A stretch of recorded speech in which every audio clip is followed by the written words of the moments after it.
तो इस मूवी के स्टार्ट होते ही हमें अब तक की स्टोरी दिखाई जाती है, जहाँ पर हम ये देखते हैं कि ह्यूमंस ने इंसानों के दिमाग को तेज करने के लिए एक वायरस को क्रिएट किया था, और जिन साइंटिस्टों ने उसे क्रिएट किया था उन्होंने उस वायरस को टेस्ट करने के लिए उससे पहले मंकीज के ऊपर अप्लाई किया था। लेकिन एक बार एक एक्सपेरिमेंट के दौरान ही वो वायरस फैल जाता है, जिसके बाद हम ये देखते हैं कि उस वायरस की वजह से जितने भी मंकीज और एप्स होते हैं वो तो बहुत समझदार हो जाते हैं, लेकिन उससे हटकर जितने भी ह्यूमंस होते हैं उन सबके अंदर भी ये वायरस बहुत तेजी से फैलता है, और ये वायरस एक एक करके उन सारे इंसानों की जान ले लेता है। और इसके साथ ही ऐसे बहुत ही कम लोग होते हैं जो कि इस वायरस से इम्यून होकर इससे बच पाते हैं, लेकिन वो जो बचे हुए लोग होते हैं उनके अंदर भी इस वायरस का म्यूटेशन हो जाता है। इसीलिए धीरे धीरे करके बचे हुए ह्यूमंस का दिमाग भी खराब होने लगता है, और बेसिकली उनके सोचने समझने की शक्ति खत्म हो जाती है। इसीलिए उसके बाद से ह्यूमंस ना तो बोल पाते हैं, ना ही चीजों को समझ पाते हैं, और ना ही पहले की तरह समझदार रह पाते हैं। मतलब कि अब दुनिया ऐसी बन जाती है जिस दुनिया में ह्यूमंस जानवर जैसे हो जाते हैं, और जो मंकीज एंड एप्स होते हैं वो सभी इंसानों की तरह बुद्धिमान हो जाते हैं। अब ये सारी कहानी थर्ड पार्ट तक दिखाई गई है, जहाँ पर उस मूवी के एंड में हम ये भी देखते हैं कि वहाँ सभी बंदरों के लीडर सीजर की मौत हो जाती है। सो इसीलिए अब बात करें इस मूवी की, यानी कि kingdom of the planet of the apps की, तो इसकी कहानी उसी इवेंट के 300 साल बाद से स्टार्ट होती है। हम ये देखते हैं कि 300 साल बाद दुनिया काफी बदल चुकी है, और दुनिया एक ऐसी दुनिया बन चुकी है जहाँ पर ह्यूमंस स्टोन एज की तरह रह रहे हैं, यानी कि वो बिल्कुल आदिवासी जैसे हो चुके हैं, और जो बंदर है उन्होंने सभ्यता बसा ली है, इसीलिए वो सब एक साथ मिलकर रह रहे हैं। यहाँ पर हम एप्स के एक बहुत बड़े कबीले को देखते हैं जो कि एक साथ मिलकर जंगल में रहता है, और ये सब लोग जंगल में ठीक उसी तरह से रहते हैं जिस तरह से हमने सीजर के टाइम पर रहते हुए देखा था। इसके आगे हम अपनी कहानी के एक मेन कैरेक्टर से मिलते हैं जिसका नाम है नोआ। नोआ भी इन्हीं सारे एप्स का मेंबर है जो कि जंगल में रहते हैं, और वो बेसिकली इन जंगल में रहने वाले एप्स के लीडर का बेटा है। यहाँ पर हम नोआ के कुछ दोस्तों को भी देखते हैं जो कि होते हैं सूना और अनाया। मूवी के शुरुआती सीन्स में हम ये देखते हैं कि नोआ, सूना और अनाया तीनों मिलकर एक ऊंची जगह पे चढ़ के बांस के अंडे इकट्ठा करते हैं, और जब उन्हें अंडे मिल जाते हैं तब वो अपने जंगल में वापस आ जाते हैं। वहाँ कर हमें पता लगता है कि यहाँ पर जितने भी जवान बंदर है उन सभी के पास उनके अलग अलग बाज है, और ये सारे बाज उनके पालतू हुआ करते हैं। अब असल में जब इनके कबीले से कोई भी एप जवान हो जाता है तब उसे भी एक बाज का अंडा दिया जाता है, और जब उस अंडे से बाज फूटकर बाहर आता है तब उस एप को उसकी हिफाजत करनी होती है, उसे पालना पोसना होता है, उसकी ट्रेनिंग करवानी होती है, एंड देन जाकर वो उसे एज अ पेट यूज कर सकता है। इसके साथ ही हम ये भी जानते हैं कि ये सभी अपने बाज को कंट्रोल करने के लिए एक स्पेशल टाइप का गाना गाते हैं, और इस तरह का गाना गाने में यानी कि ऐसा साउंड निकालने में नोआ के फादर यानी कि इनके पूरे कबीले के लीडर सबसे एक्सपर्ट है। अब कहानी में आगे हम ये देखते हैं कि जब नोआ अपने अंडे को हासिल करके उसे अपने पास हिफाजत से रखता है तब एक दिन रात को अचानक से उसके पास एक ह्यूमन लड़की आती है, और वो बेसिकली नोआ के कबीले में खाने की तलाश में आती है। लेकिन जब नोआ उसे देख लेता है तब वो वहाँ से भागने की कोशिश करती है, जिस वजह से उसकी नोआ से झड़प हो जाती है, और उस दौरान नोआ का अंडा टूट जाता है। अब अपने अंडे के टूटने की वजह से नोआ ये डिसाइड करता है कि वो जल्दी से जंगल जाएगा और जल्दी से बांस के एक दूसरे अंडे को ढूंढेगा। इसके लिए नोआ अंडा ढूंढने निकल जाता है, लेकिन जब वो जा रहा होता है तब उसे रास्ते में उसके कबीले के दो आदमी दिखते हैं, यानी कि दो एप्स दिखते हैं। वो दोनों एप्स बहुत ही बुरी हालत में जमीन पर पड़े होते हैं, और जब नोआ उनके पास जाता है तब उसे पता लगता है कि किसी ने उन्हें बहुत बुरी तरह से मारा है और अब उनकी जान जाने वाली है। नोआ जब उन दोनों से पूछता है कि आखिर ये सब उनके साथ किसने किया है, तब वो लोग नोआ को ये बताते हैं कि असल में जिस तरह से उनके बंदरों का कबीला है ठीक उसी तरह से एक और वानर कबीला है, लेकिन जैसे उनका वानर कबीला जंगल में रहता है बिल्कुल उसी तरह से ये दूसरा वाला वानर कबीला समुद्र के किनारों पर रहता है। लेकिन समुद्र के पास रहने वाले जो ये वानर है वो सभी हमसे बहुत नफरत करते हैं, और इसीलिए ये हमें अपना गुलाम बनाने की कोशिश करते हैं, और अगर हम इनका विरोध करते हैं तो ये हमें मार देते हैं। आगे वो नोआ को बताते हैं कि उन्हीं समुद्री वानर के कबीलों के बहुत सारे आदमी यानी कि बहुत सारे वानर उनके कबीले को ढूंढ चुके हैं, और इसीलिए वो बहुत ही जल्दी हमारे कबीले तक पहुंचकर कबीले को पूरी तरह से बर्बाद कर देंगे और हमारे लोगों को गुलाम बना लेंगे। अब ये सारी बातें जानने के बाद ही नोआ सीधा अपने कबीले के अंदर वापस आता है, लेकिन जैसे ही वो वापस आता है वैसे ही वो ये देखता है कि उससे पहले ही दूसरे वानर वहाँ पर आ चुके हैं और उन सब ने उसके कबीले को आग लगा दी है। इसके साथ ही वो लोग उसके कबीले के सभी लोगों को बहुत मारते हैं और उन सभी को बांधकर अपना गुलाम बना लेते हैं। साथ ही साथ वो लोग नोआ के फादर पर भी अटैक करते हैं। ये देखकर नोआ अपने फादर को बचाने जाता है, लेकिन वो लोग नोआ को धक्का देकर सीधा नीचे गिरा देते हैं, जिसके बाद नोआ सीधा झाड़ियों में गिर जाता है, एंड देन वो लोग उसके फादर को जान से मार देते हैं। और वो लोग उसके फादर को इसीलिए मारते हैं क्योंकि उसका फादर उस पूरे कबीले का लीडर होता है। इसके बाद जंगल के सारे वानरों को सीधा समुद्र के वानरों के पास ले जाया जाता है और उन सभी को समुद्री वानर के लीडर का गुलाम बना दिया जाता है। इसके अगले दिन जब नोआ की आंखें खुलती है तब वो ये देखता है कि उसके पूरे कबीले को जला दिया गया है, साथ ही उसके फादर भी मर चुके हैं एंड उसके कबीले के सारे लोगों को बंदी बनाकर ले जाया गया है। इसके आगे वो अपने फादर का अंतिम संस्कार करता है और इसके लिए वो अपने फादर को जमीन के अंदर दफना देता है, एंड फिर इसके बाद ही वो ये कसम खाता है कि वो समुद्री वानर के लीडर से अपने फादर की मौत का बदला लेगा और अपने सारे साथियों को छुड़ा कर लाएगा। इसके लिए वो उन सारे बंदरों की तलाश में जंगल जाता है। जंगल जाकर नोआ की मुलाकात एक ओरेंगुटान से होती है और ये वाला ओरेंगुटान बिल्कुल मॉरिस की तरह दिखता है, बस मॉरिस और इसमें थोड़ा सा अंतर होता है। लेकिन इस वाले ओरेंगुटान का नाम राका होता है, लेकिन ये भी मॉरिस की तरह काफी अच्छा और इंटेलिजेंट होता है। यहाँ पर राका के पास कई सारी किताबें होती है, जिन्हें देखकर नोआ राका से पूछता है कि आखिर ये सब क्या है, जिस पर राका उसे बताता है कि ये सारी किताबें हैं और इनके अंदर कई सारे अक्षर और चिन्ह बने हैं और उन सब का कुछ न कुछ मतलब है। अब यहाँ पर मैं आपको बता दूं कि ये लोग किताबों को नहीं पढ़ सकते हैं, लेकिन ये जो राका होता है वो नोआ को बताता है कि सालों पहले ऐसे वानर हुआ करते थे जो कि इन किताबों को भी पढ़ पाते थे और किताबों को पढ़ने वाले वानर सीजर के समय में हुआ करते थे। अब सीजर का नाम सुनते ही नोआ राका से पूछता है है कि आखिर सीजर कौन है, जिस पर राका नोआ को बताता है कि सीजर वो पहला ऐसा वानर था जिससे उन सारे वानरों के विकास की शुरुआत हुई थी। सीजर एक महान वानर था और उसने ही वानरों की सभ्यता बसाई थी। उसकी वजह से सभी वानर बोल पाए थे, सभी के दिमाग का विकास हुआ था और तो और सीजर ने वानरों का राजा बनकर सभी का उद्धार भी किया था। इसके साथ ही सीजर का ऐसा मानना था कि एक वानर को दूसरे वानर को कभी नहीं मारना चाहिए। अब इसके बाद राका और नोआ काफी अच्छे दोस्त बन जाते हैं और इसीलिए वो दोनों साथ मिलकर खाना खाते हैं। लेकिन जब वो दोनों खाना खा रहे होते हैं उसी टाइम पर उनके पास वो लड़की आती है जिस लड़की ने नोआ से टकराकर उसका अंडा फोड़ दिया था। यहाँ पर उस लड़की को देखकर नोआ उस पर गुस्सा होता है, लेकिन राका उसे रोक देता है और वो उससे कहता है कि महान सीजर इंसानों से प्यार करते थे और इसीलिए हम वानरों को भी इंसानों से प्यार करना चाहिए, ना कि उन्हें डांटना चाहिए। इसके लिए राका उस लड़की को कुछ खाना देता है, जिसके बाद जब वो लड़की खाना खाती है तब वो उन दोनों की दोस्त बन जाती है। यहाँ पर राका नोआ को ये भी बताता है कि कोई समय ऐसा भी था जब इंसान भी बोल पाते थे, उनके पास भी बुद्धि होती थी और वो भी सभ्यता से बड़े सभ्य तरीके से रहते थे। लेकिन अब इंसानों में बहुत परिवर्तन हो गया है, वो अब बिल्कुल जानवरों की तरह रहते हैं और अब तो उनके अंदर बुद्धि भी नहीं होती है। अब इसके बाद ये दिन बीत जाता है, जिसके बाद अगले दिन नोआ, राका और वो लड़की तीनों मिलकर जंगल में आगे जाते हैं। जंगल में आगे जाकर उन्हें कई सारे और इंसान दिखते हैं और वो इंसान बेसिकली देखने में आदिवासी जैसे होते हैं और वो सब जंगलों में खाना ढूंढ रहे होते हैं। लेकिन उसी टाइम पर हम ये देखते हैं कि वहाँ पर दूसरे कबीले के वानर आ जाते हैं और वो लोग इंसानों को जान से मारने लगते हैं, क्योंकि दूसरा कबीला इंसानों से नफरत करता है। हालांकि नोआ और राका दोनों मिलकर यहाँ से उस लड़की को बचा लेते हैं और उसे दूर ले जाते हैं। वहाँ से सुरक्षित आने के बाद ही वो लड़की उनसे बात करती है और वो उन दोनों को बताती है कि उसका नाम मे है। ये देखकर राका चौंक जाता है और वो ही बोलता है कि आखिर ये लड़की बोल कैसे सकती है। बट ये सुनकर मे उन दोनों को बताती है कि वो असल में बाकी इंसानों से काफी अलग है, क्योंकि उसके अंदर ना सिर्फ बुद्धि है बल्कि इसके साथ ही वो बोल भी सकती है और तो और उसे कपड़े पहनने का भी ढंग है। साथ ही साथ वो उन्हें ये भी बताती है कि वो जिस इंसानों के झुंड में रहती थी उस इंसानों के झुंड में काफी समझदार लोग थे, लेकिन वो दूसरे कबीले के वानर जिन्होंने आज हमला किया था उन्होंने मेरे कबीले पर हमला करके मेरे कबीले के सारे लोगों को मार दिया और इसीलिए सिर्फ मैं ही जिंदा रह पाई हूँ। अब इसके बाद वो तीनों अपना सफर जारी रखते हैं और चलते चलते वो तीनों एक नदी के पुल पर आ जाते हैं। लेकिन यहीं पर हम ये देखते हैं कि दूसरे कबीले के वानर उन पर हमला कर देते हैं और इसीलिए इसी लड़ाई के अंदर राका पानी में गिरकर बह जाता है। लेकिन नोआ और मे जो होते हैं वो दोनों पकड़े जाते हैं, इसीलिए उन दोनों को पकड़कर सीधा समुद्री वानर के सरदार के पास लाया जाता है। यहाँ पर आने के बाद हम ये देखते हैं कि ये जो वानरों का दूसरा कबीला है ये पूरी तरह से पानी के बगल में रहता है और इन्होंने अपने इलाके में समुद्र के पानी को रोकने के लिए एक बड़ी सी दीवार बना रखी है। इसके साथ ही इन सभी वानरों का जो सरदार है उसका नाम है प्रॉक्सिमस सीजर। लेकिन ये बहुत क्रूर है, यानी कि ये बहुत ज्यादा निर्दयी है, क्योंकि ये सभी इंसानों से बहुत नफरत करता है और उन्हें देखते ही मार देने का हुक्म देता है। साथ ही साथ ये बाकी के सारे वानरों को भी अपना गुलाम बनाना चाहता है और ये ऐसा चाहता है कि जितने भी वानर हो वो सब के सब उसकी गुलामी करके रहें और वो सारे वानरों के ऊपर हुकूमत करें। मतलब कि बेसिकली प्रॉक्सिमस सीजर का बिहेवियर कोबा जैसा होता है और वैसे इसके नाम में सीजर तो होता है, लेकिन एक्चुअली में ये असली वाले सीजर से बहुत अलग होता है। इसके साथ ही हम ये भी जानते हैं कि इन सब का सरदार जो होता है यानी कि प्रॉक्सिमस सीजर वो ह्यूमन हिस्ट्री के बारे में काफी कुछ जानता है और उसे पहले के समय में क्या क्या हुआ ये सब कुछ पता होता है। इसके साथ ही उसके पास में एक बहुत बड़ा शिप होता है जिसके अंदर काफी बड़ा बंकर होता है और उस बंकर में इंसानों के बहुत सारे हथियार होते हैं और पावरफुल टेक्नोलॉजी के एडवांस गैजेट्स होते हैं। लेकिन उस बंकर का दरवाजा बंद होता है और इसीलिए वो अपने सारे गुलामों की मदद से उस दरवाजे को खोलने की कोशिश करता है। लेकिन रोज कोशिश करने के बाद भी वो दरवाजे को खोल नहीं पाता है। लेकिन उसका ये लक्ष्य होता है कि वो किसी तरह से इस बंकर के दरवाजे को खोल ले ताकि उस बंकर के अंदर जितने भी हथियार और पावरफुल गैजेट्स हैं वो उन सभी को हासिल करके सारे इंसानों को जान से मार दे और सारे वानरों को हमेशा के लिए अपना गुलाम बना ले और फिर वो अल्टीमेटली पूरी दुनिया के ऊपर शासन करे। हालांकि प्रॉक्सिमस सीजर इंसानों से इतनी ज्यादा नफरत इसीलिए करता है क्योंकि वो ह्यूमन हिस्ट्री के बारे में काफी अच्छे से जानता है और इसीलिए उसे ये भी पता होता है कि बहुत साल पहले इंसान बंदरों को पिंजरे में रखा करता था और बंदरों को इंसानों की गुलामी करनी पड़ती थी। इसीलिए प्रॉक्सिमस सीजर ऐसा सोचता है कि अगर इंसानों के पास फिर से दिमाग आ गया और वो फिर से होशियार हो गए तो वो पर फिर से बंदरों को अपना गुलाम बना लेंगे और इसीलिए ऐसा कुछ ना हो इसके लिए वो ये चाहता है कि वो इंसानों के हथियार को हासिल करके सारे इंसानों को खत्म कर दे ताकि उसे रोकने और गुलाम बनाने वाला कोई ना बचे।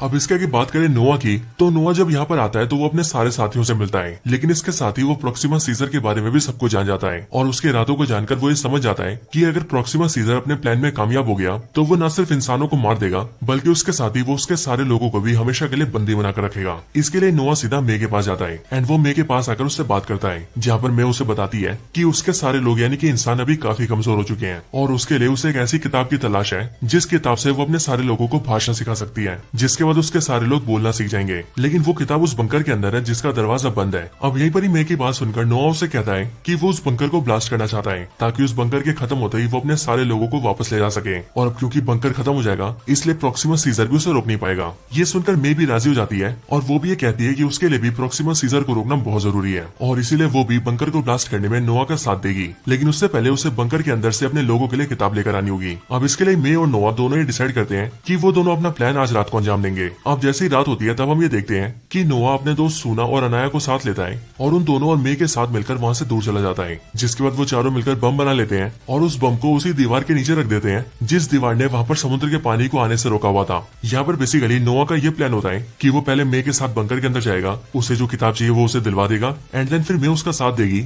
जिसके बाद वो लोग उस बम का इस्तेमाल करके बंकर को उड़ा देंगे। बट असल में मे का प्लान कुछ और ही होता है और इसीलिए अपने प्लान को पूरा करने के लिए मे नोआ, सुमा और अनाया के साथ मिलकर सीधा एक छोटे से खुफिया छेद के जरिए उस बंकर के अंदर आ जाती है। बंकर के अंदर आकर मे को जो किताब चाहिए होती है वो उसे मिल जाती है, लेकिन उसी दौरान नोआ और उसके साथियों को एक ऐसी किताब मिलती है जो कि बेसिकली बच्चों की एक जू वाली किताब होती है। लेकिन इस वाली किताब में वो लोग ये देखते हैं कि किताब में कई सारी ऐसी इमेजेस बनी हुई है जिनके अंदर बंदरों को पिंजरे में रखा गया है और इंसान उन्हें बाहर से देख रहे हैं। अब हालांकि नोआ और उसके साथियों को ये देखकर थोड़ा बुरा तो लगता है, लेकिन वो इस बात को इग्नोर करके मे के साथ आगे निकल जाते हैं। इसके बाद वो चारों बंकर के गेट के जरिए बाहर आ रहे होते हैं, लेकिन जैसे वो लोग बंकर का गेट खोलते हैं वैसे वो लोग ये देखते हैं कि बाहर प्रोक्सिमा सीजर खड़ा होता है और वो भी अपने कई सारे आदमियों के साथ। उन चारों को वहाँ एक साथ देखकर प्रोक्सिमा सीजर ये समझ जाता है कि इस बंकर के अंदर जो भी हथियार है, यानी कि जो भी हथियार उसे चाहिए, उन सबको उन चारों ने कहीं ना कहीं छुपा दिया होगा और साथ ही साथ वो चारों उसके खिलाफ कोई ना कुछ साजिश कर रहे होंगे। और इसीलिए उन सबसे बातें उगलवाने के लिए प्रोक्सिमा सीजर नोआ की दोस्त सुना के ऊपर चाकू रख देता है एंड अपने आदमी से कहता है कि वो उसे मार दे। लेकिन जैसे उसका आदमी सुना को मारने वाला होता है उससे पहले ही मे उसे शूट करके मार देती है। अब इस बंदूक को देखकर प्रोक्सिमा सीजर काफी खुश होता है और वो बेसिकली मे के सामने शर्त रखता है कि वो उसे और उसके सारे साथियों को जाने देगा, लेकिन बदले में वो ये चाहता है कि ये सारे हथियार उसे दे दिए जाएं। लेकिन मे किसी भी हालत में प्रोक्सिमा सीजर के हाथों में हथियार नहीं आने देना चाहती थी और इसके लिए वो वहाँ से जल्दी से भागती है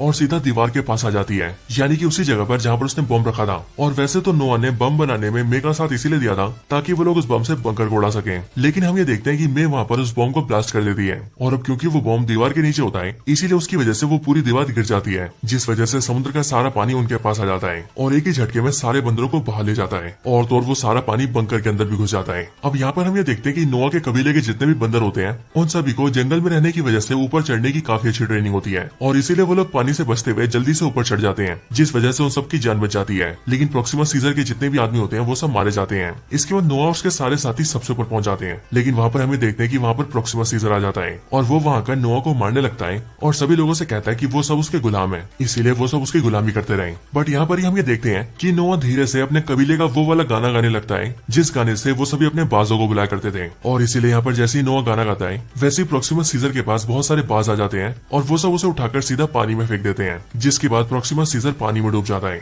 इसके बाद नोआ अपने कबीले के सारे लोगों को लेकर अपने जंगल में वापस आ जाता है और जंगल आकर वो लोग अपने घर को एक बार फिर से बनाते हैं और पहले की तरह नॉर्मल जिंदगी जीने लगते हैं। अब यहाँ पर मूवी का फाइनल सीन आ जाता है जहाँ पर हम ये देखते हैं कि नोआ मे से बहुत नाराज होता है और वो इसीलिए क्योंकि मे ने उसे धोखा दिया होता है और इसीलिए नोआ और उसके सारे साथी ये तय करते हैं कि वो लोग इंसानों के ऊपर कभी विश्वास नहीं करेंगे। इसके साथ ही वो लोग ये भी तय करते हैं कि अब से वो लोग खुद को बहुत डेवलप करेंगे ताकि वो बहुत शक्तिशाली हो सके और कोई भी उन्हें गुलाम न बना सके। अब इसके साथ ही हमें दूसरा साइड दिखाया जाता है जहाँ पर हम सभी मे को देखते हैं। यहाँ पर मे ने बंकर से जो किताब निकाली होती है वो उसे लेकर सीधा दूसरे इंसानों के पास चली जाती है। मे जब दूसरे इंसानों के पास आती है तब हम ये देखते हैं कि असल में वहाँ पर मे जैसे और भी कई सारे इंसान हैं, मतलब कि ऐसे इंसान जो कि बात कर सकते हैं, जिनके पास दिमाग है, बुद्धि है और वो सभी काफी इंटेलिजेंट है। एंड बेसिकली यहाँ पर ये सभी दुनिया के दूसरे कोनों में रहने वाले ह्यूमन से कम्युनिकेट करने की कोशिश कर रहे होते हैं और इसीलिए